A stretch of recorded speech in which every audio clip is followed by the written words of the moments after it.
Our live team coverage tonight, we have reporters in both Republican and Democratic watch parties.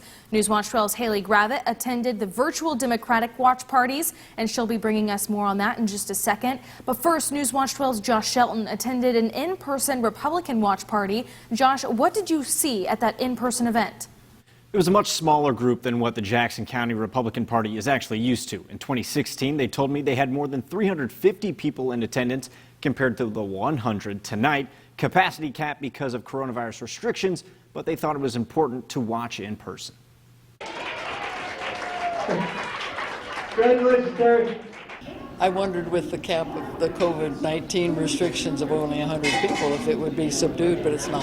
There's a lot of enthusiasm here. That enthusiasm showing when Republican candidates are announced in the lead. This kind of energy was something the Jackson County Republican Party chairs felt would have been missed. I think the ability to get together as an organization, as a community of people to celebrate. We're distancing, we're following the guidelines, and I think it's the right thing for us to do. You know, America's got to come back. We can't be living in a bubble.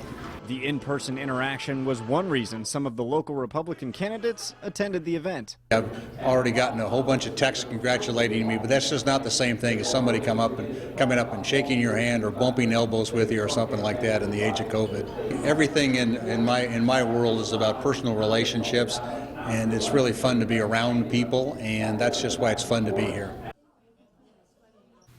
County Republican Chair Kevin Keating added, no matter the result, the important thing to remember is we are all Americans. Live in the newsroom, Josh Shelton, Newswatch 12.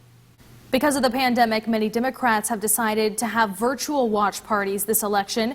Newswatch 12 monitored several of those watch parties, as well as speaking with candidates. Newswatch 12's Haley Gravitt sat in on some of the virtual watch parties in our region tonight. And Haley, how are Democrats feeling? Democrats say this year has been difficult with the pandemic, which is why they connected over Zoom to be together as a party.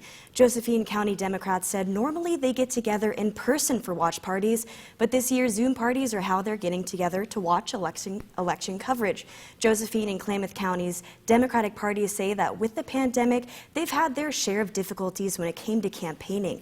Adjustments had to be made to their normal watch parties, but even with the pandemic, they knew they needed to be together tonight. This is something as a party, both parties, and I know the other side is the same way, we've worked really, really hard to try and affect change. And so this is like the culmination. So it's kind of nice to be able to share it with those that you've been really active with. In a watch party in Klamath County, Democrats discussed how government isn't perfect and it isn't going to be solving every problem, but it should be something that Americans can rely on.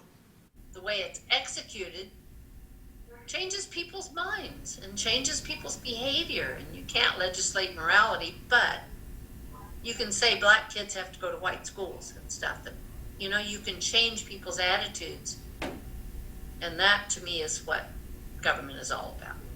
In the term of the Trump Republican era, I think that the Republican Party has shown its true colors, and I think the Democratic Party needs a lot of cleaning up as well.